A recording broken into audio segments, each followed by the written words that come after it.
Hello दोस्तों, welcome to our YouTube channel. तो दोस्तों आज हम बात करने वाले हैं जो यूपी पुलिस 60,244 बच्चों का 22 अप्रैल से मेडिकल होना है, तो उसी के रिगार्डिंग आज हम बात करेंगे। दोस्तों जब आप 22 अप्रैल को मेडिकल कराने जाएंगे तो आपको एक फॉर्म फिल करना होगा, जिसको बिना गलती के फिल करना होगा। दोस्तों अगर इसमें गलती कर दी आपने तो आपको ये गलती बहुत भारी पड़ सकती है, इसलिए आज हम इस फॉर्म को देखने वाले हैं कि स्टेप टू स्टेप इस फॉर्म को कैसे भरेंगे। और दोस्तों हम इस वीडियो के लास्ट में देखेंगे कि जो भर्ती बोर्ड का मेडिकल डॉक्यूमेंट को लेकर ऑफिशियल नोटिस आया है उसमें किस किस डॉक्यूमेंट के बारे में बात की गई है। तो दोस्तों इसलिए वीडियो के लास्ट तक बने रहना, और अगर आप हमारे चैनल पर नए हैं तो हमारे चैनल को सब्सक्राइब कर लो, और साथ ही साथ हमारा Telegram channel update bye UP cop को भी ज्वाइन कर लो, जिससे अगर कोई भी नया नोटिस जारी होता है तो हम आपके साथ शेयर कर सके। आइए देखते हैं कि किस तरह से आपको ये फॉर्म फिल करना है। तो दोस्तों ये है फॉर्म जो आपको मेडिकल के समय फिल करना होगा। तो दोस्तों इसमें बिल्कुल भी आपको गलती नहीं करनी है, क्योंकि अगर इसमें गलती हुई तो आपको बहुत भारी पड़ सकती है। तो इसमें पहला स्टेप है, आपको अपना नाम लिखना है, पूरा नाम लिखना है, और अगर आप सरनेम का यूज़ करते हैं तो सरनेम भी इसमें मेंशन करना है। दूसरा दोस्तों जो आपको ये नाम लिखना है या आपको जो आप यूज़ करते हैं उसके हिसाब से नहीं लिखना, आपकी जो 10वीं या 12वीं की मार्कशीट में जो नाम दिया गया है एज इट इज़ वही नाम आपको यहाँ लिखना है, अपनी मर्जी से कोई दूसरा नाम नहीं लिखना। दोस्तों या फिर क्या लिखना है, पिता का नाम लिखना है, और ये पिता का नाम भी वो ही मेंशन करना है जो आपकी 10वीं 12वीं की मार्कशीट में दिया गया है। तीसरा स्टेप है हमारा, यहाँ पर पिता का नाम लिखना है, दोबारा से माता का नाम लिखना है, और अगर आप मैरिड हो तो पति का नाम लिखना है और यहाँ पत्नी का नाम लिखना है। नेक्स्ट स्टेप, निम्नांकित का जन्म स्थान। ठीक है, तो दोस्तों यहाँ पे अपना जन्म स्थान लिखना है कि पति का जन्म स्थान क्या है और पत्नी का जन्म स्थान क्या है, ये मेंशन करना है। दोस्तों ये उन्हीं के लिए दिया गया है जो मैरिड है, जो अनमैरिड है नहीं ये फिल नहीं करना है। नेक्स्ट अगर हम बात करें फोर्थ स्टेप में क्या करना है, घर का पूरा नाम लिखना है। दोस्तों इन्होंने पर्सनली इनबॉक्स में करके दिया है कि जो आपको घर का पता लिखना है उसमें ग्राम भी होना चाहिए, थाना कौन सा है वो भी होना चाहिए, प्लस डाकघर होना चाहिए, और ज़िला कौन सा है वो भी होना चाहिए। साथ ही साथ मैं आपको बता दूं कि यानी गली और मकान नंबर भी आपको इसमें मेंशन करना है। इसलिए दोस्तों बहुत ही ध्यान से भरना है इस फॉर्म को, क्योंकि इसमें बिल्कुल भी गलती नहीं करनी है। नेक्स्ट है फिर, यदि पाकिस्तान का मूल निवासी हो तो वहाँ का पूरा पता व पाकिस्तान छोड़कर भारत के आने की दिनांक यहाँ लिखे। दोस्तों मेरे हिसाब से ऐसा कोई बच्चा नहीं होगा जो पाकिस्तान से छोड़कर भारत आया होगा, तो ये आपको खाली छोड़ना है, इसमें कुछ नहीं लिखना है। नेक्स्ट अगर हम बात करें कि वर्तमान पूरा पता, यानी कि आपको यहाँ पर फुल एड्रेस लिखना है, जो वर्तमान में आपका फुल एड्रेस है। नेक्स्ट लिखना है पिछले 5 वर्षों में जिन स्थानों में रह रहे हो उसका पता लिखना है, तो सेम ही होगा, जो यहाँ पर एड्रेस लिखा जाएगा वही आपको यहाँ पर लिखना है अगर आप 5 वर्ष से कंटिन्यू उसी जगह पर रह रहे हैं।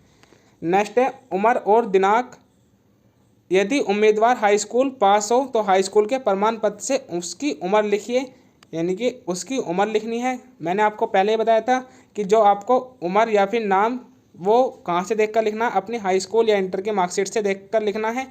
नेक्स्ट अगर हम बात करें कि उम्मीदवार की शैक्षिक अर्हताएँ बताइए तथा उन स्थानों का उल्लेख कीजिए जहाँ पर 15 वर्ष से उम्र के बाद उसने शिक्षा पाई हो, और यह भी लिखिए कि वह स्कूल या कॉलेज में कितने वर्ष पढ़ा।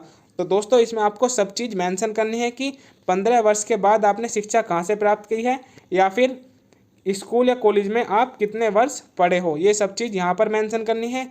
दोस्तों आपको हिसाब लगाकर बड़े ध्यान से लिखना है। नेक्स्ट अगर हम बात करें कि कार्यालय या फर्म का पूरा विवरण पता जहाँ उम्मीदवार पहले काम कर चुका हो, तो दोस्तों यहाँ पर आपको क्या लिखना है, अगर आप किसी कार्यालय में पहले काम करते हो तो उसका यहाँ पर एड्रेस लिखना है, अगर आप काम नहीं करते हो तो आपको ये खाली छोड़ देना है। नेक्स्ट है स्थानीय 2 उत्तरदायी व्यक्तियों के नाम या ऐसे व्यक्तियों के पत्र जो उम्मीदवार को जानते हो। दोस्तों ये बहुत इंपॉर्टेंट है, इसमें मैं आपको बता दूं कि आपको उन्हीं 2 व्यक्तियों का नाम लिखना है जिनसे आप अपना करेक्टर सर्टिफिकेट बनवाएंगे।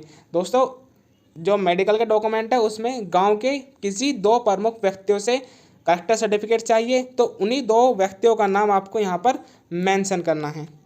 नेक्स्ट अगर हम बात करें, फिर क्या लिखना है, क्या उम्मीदवार कभी न्यायालय द्वारा किसी अपराध में सिद्ध दोष ठहराया गया है? यदि उत्तर हाँ में है तो दंड तथा दंड विधि का पूर्ण विवरण दें।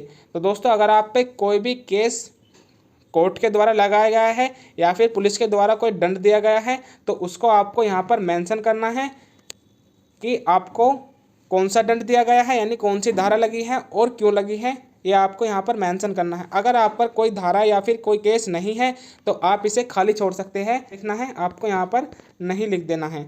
तो दोस्तों यहाँ पर फिर आपको हस्ताक्षर करने हैं, उसके बाद यहाँ पर दिनांक लिखनी है, स्थान लिखना है या फिर दोबारा से आपको हस्ताक्षर करने हैं। नेक्स्ट अगर हम बात करें कि यहाँ पर दिनांक लिखनी है और यहाँ पर स्थान लिखना है। दोस्तों ये हुआ आपका जो मेडिकल के टाइम पत्र भरवाया जाएगा। और अगर हम बात करें कि मेडिकल के टाइम किन किन डॉक्यूमेंट की जरूरत पड़ेगी, आइए देखते हैं।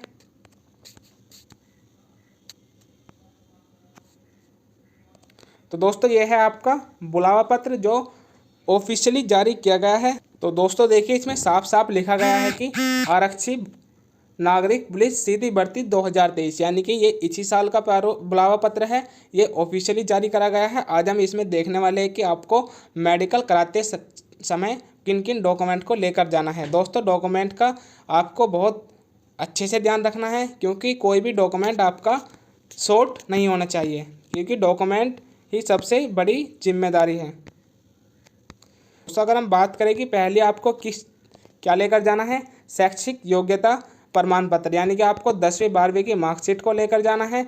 अगर हम नेक्स्ट बात करें कि और क्या लेकर जाना है, आपको आरक्षण संबंधी प्रमाण पत्र जो OMR आवेदन पत्र में दर्शाए गए थे कि मूल प्रतियां एवं 2 स्वयं प्रमाणित प्रतियां, यानी कि जो दोस्तों आप डॉक्यूमेंट वेरिफिकेशन कराने के लिए डॉक्यूमेंट लेकर गए थे, उन्हीं डॉक्यूमेंट को आपको दोबारा से लेकर जाना है। साथ ही साथ 2 फोटोकॉपी भी आपको साथ कराकर लेकर जानी है। नेक्स्ट अगर हम बात करें कि ग्राम मोहल्ले के संभ्रांत 2 व्यक्तियों के द्वारा अभ्यर्थियों को भली भांति जानने एवं चरित्र के संबंध में उल्लेख करते हुए निर्धारित प्रारूप में प्रमाण पत्र। तो दोस्तों ये आपको गांव के या फिर मोहल्ले के किन्हीं 2 व्यक्तियों से जो आपको भली भांति जानते हो उनसे प्रमाण पत्र बनवा कर लेकर जाना है।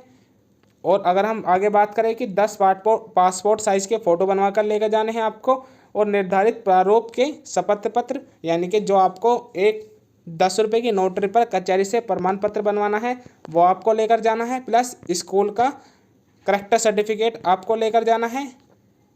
और अगर हम बात करें कि आगे फ़ोटोयुक्त पहचान पत्र, इसमें से किसी भी एक चीज़ को आप लेकर जा सकते हैं। अगर आप पे ये सभी चीज़ है तो आप सभी चीज़ को लेकर जा सकते हैं। किन किन चीज़ों को लेकर जाना है, voter ID card, Aadhaar card, PAN card, driving licence और पासपोर्ट में से कोई एक, इनमें से कोई एक किसी भी एक चीज़ को आपको लेकर जाना है।